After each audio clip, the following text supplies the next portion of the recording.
Invite you, ان کا چہرہ تو آپ دیکھیے. چہرہ جو ہے وہ جو پرانا وہ جو روب راب ہوتا تھا رانا صاحب کا مونچھوں کا, وہ رہا ہی نہیں اس الیکشن کے بعد. وہ کہتے ہیں جی میں جانتا ہوں, پتہ نہیں یہ ٹریٹمنٹ لے رہے ہیں, فلانا لے رہے ہیں. اور جب یہ الیکشن کر رہے تھے تو آپ کو تب یاد نہ آئی ٹریٹمنٹ کی؟ تب آپ کو یہ باتیں یاد نہیں آئیں؟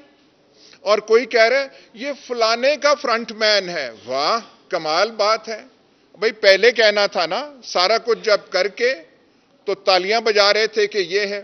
تالیاں ویسے ایک بات ہے, بینکرپٹ لیگ جو ہے تالی صحیح طرح بجا نہیں سکی. ان کا وہ جو ہے اعتماد اور کانفیڈنس جو ہے بالکل رہا نہیں.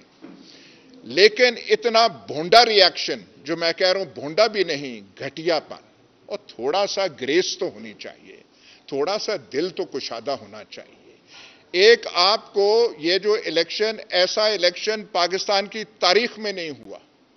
جب خواجہ آصف سے ایک انٹرویو میں پوچھا گیا ابھی کہ بھائی تو شروع ہو گئے 51 سے, ہاں جی پہلے بھی دھاندلی ہوتی تھی, ایسے بھی ہوتی تھی, کوئی الیکشن نہیں ہے. اور خدا کے واسطے answer all the questions about this election. یہ جو الیکشن ہوا ہے یہ آپ نے کیا کیا ہے؟ دس واز, یہ پہلا الیکشن پاکستان میں ہوا ہے, دا فرسٹ, جس میں ریزلٹس کو ٹیبولیٹ نہیں کیا گیا. یہ میں پھر سے دہرا رہا ہوں. پہلے ہوتا تھا بیلٹ باکس آپ نے سٹف کر دیا, کچھ تھوڑے سے ووٹ ڈال لیے, تھوڑے سے نکال لیے. 77 میں ایسے بھی کیسز ہوئے تھے کہ بکسے لے کے چلے گئے. ایسا الیکشن پاکستان کی تاریخ میں نہیں ہوا کہ پریزائیڈنگ آفیسر سے رزلٹ لی نہیں گئی. ساری رات وہ کھڑے رہے, بیگز, ووٹس, فارم 45 اپنا لے کے, جو ان کا آفیشل تھا ان سے پوچھنے کی زحمت نہ کی گئی, اور بیٹھ کے اندر آر او آفیسز کو سیل کیا گیا. آل آفیسز, وہاں کوئی جا نہیں سکتا تھا. انٹری سب کی بند, سوائے جو اندر بیٹھے ہوئے ہیں جو میتھمیٹکس کے جوہر دکھانے بیٹھے تھے, اور کاغذوں پہ اعداد و شمار ایسے کیے جو ایڈ اپ بھی نہیں ہوتے, جو ٹیلی بھی نہیں ہوتے. یہ سب تو پہلے تھا کہ ہاں جی ہم کہہ رہے ہیں, دنیا کہہ رہی ہے. دنیا کے the international media has recognized this to be a totally rigged election, a farce of an election. لیکن آج تو بالکل from the horse's mouth سارا کچھ بیان کر دیا گیا, کہنے کو کچھ ہے نہیں, اور کیچڑ اچھالنے میں لگے ہوئے ہیں. آج ہمائیاں چھٹ گئی ہیں لیکن کیچڑ اچھالی جا رہے ہیں.